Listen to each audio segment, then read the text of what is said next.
Bonjour mes chers élèves, bienvenue dans cette vidéo à travers laquelle je vais vous présenter une autre leçon inscrite toujours dans le chapitre de l'électricité. Cette leçon, elle est intitulée La résistance électrique. Dans cette leçon, il s'intéresse à l'étude d'une composante électrique très utilisée dans les appareils électroniques. Lorsque je dis un appareil électronique, c'est par exemple la télévision, l'ordinateur, le téléphone portable, la télécommande, etc.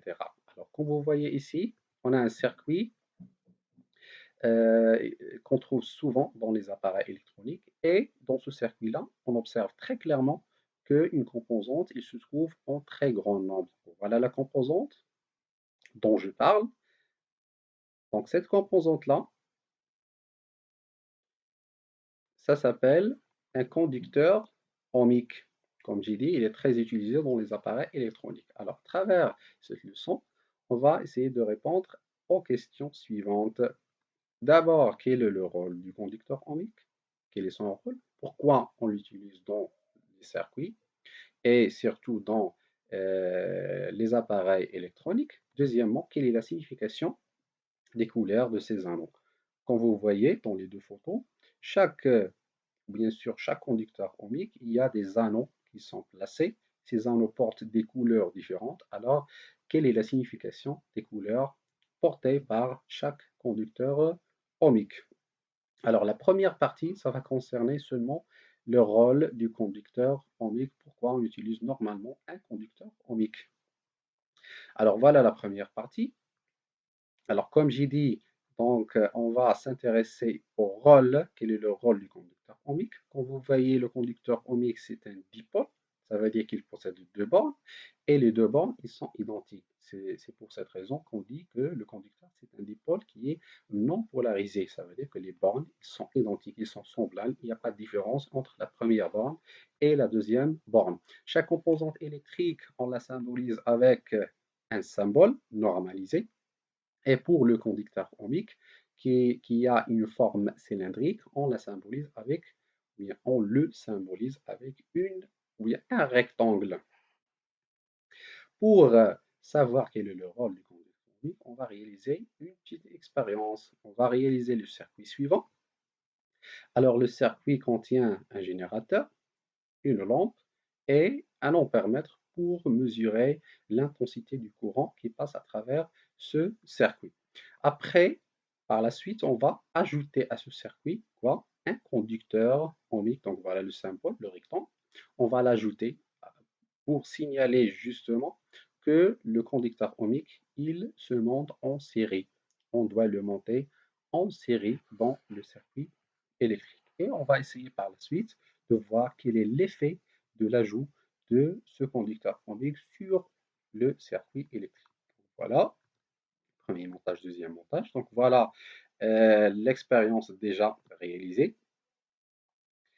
Voilà le premier montage, montage 1. Voilà le générateur, voilà la lampe et voilà l'appareil de l'ampèremètre. Alors, la lampe, elle est allumée. L'éclat de la lampe, elle est très normale, elle est puissante. Et la valeur de l'intensité du courant qui passe à travers ce circuit, est égale à 156,5 milliampères. Par la suite, on va faire quoi? On va ajouter un conducteur ohmique. Voilà le conducteur ohmique. Donc voilà le conducteur, c'est ça. Et ça, c'est le support du conducteur ohmique. Donc on va l'ajouter en série de façon à ce que le conducteur ohmique va former une seule boucle avec les autres éléments du circuit électrique. Voilà, comme vous voyez, donc il y a une seule boucle formée par tous les éléments du circuit électrique. On va fermer le circuit et on va voir est-ce qu'il y a un changement sur le circuit. Alors regardez très bien, regardez l'éclat de la lampe. Alors l'éclat de la lampe, il devient faible. Si on veut le comparer avec l'éclat avant l'ajout du conducteur ohmique. Et on voit, ou bien on observe ainsi que la valeur de l'intensité, il a changé, il a diminué. Avant d'ajouter le conducteur ohmique, c'était 156,5. Après l'ajout, on obtient seulement 61,5. 5 milliampères.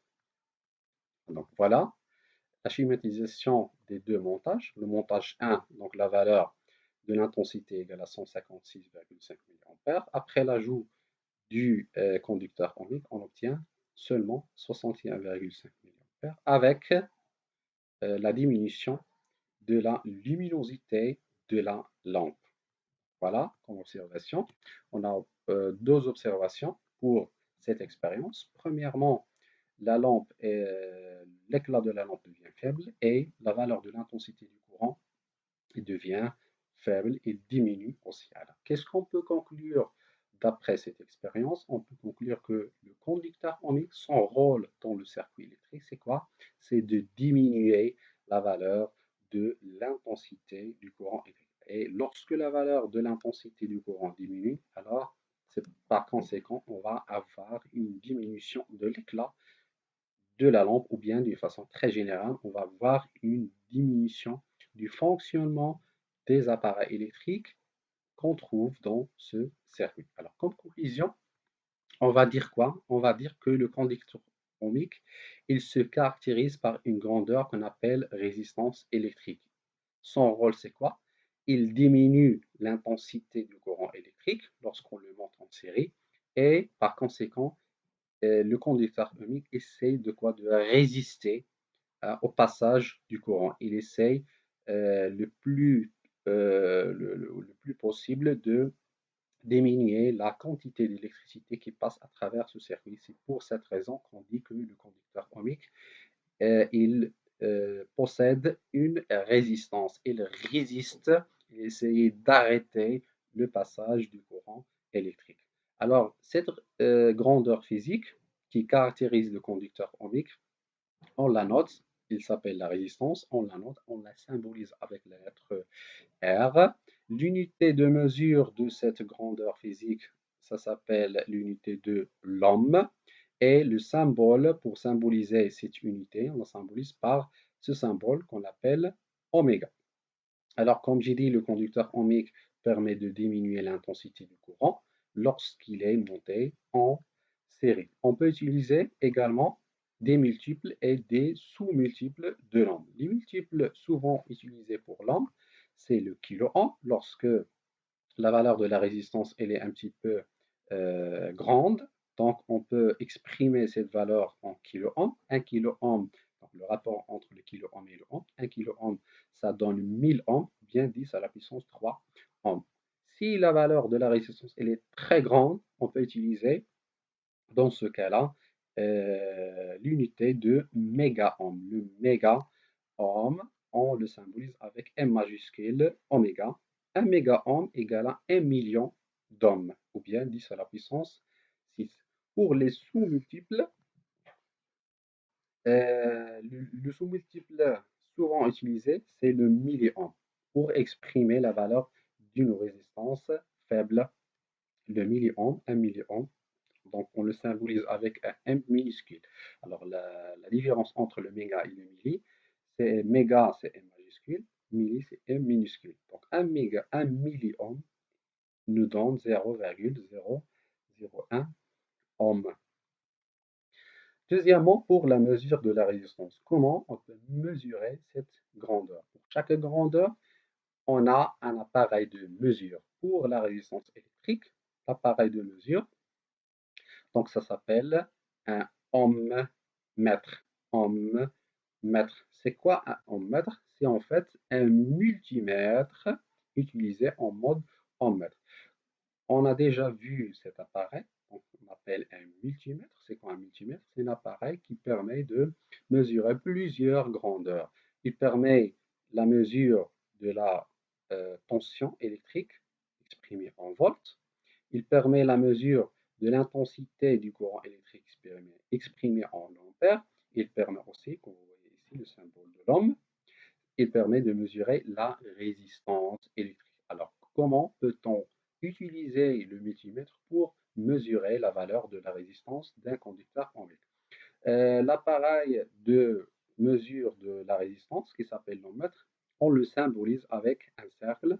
Dans ce cercle, on met le symbole de l'ohm qui est oméga. Alors, Le mode d'utilisation de l'ohmmètre. Comment, normalement, on utilise l'ohmmètre ou bien le multimètre en mode ohmmètre pour mesurer la résistance d'un conducteur ohmique. La première chose, c'est qu'on n'a pas besoin d'un circuit électrique. On a besoin seulement de la résistance et de l'appareil de mesure ainsi que des fils de connexion.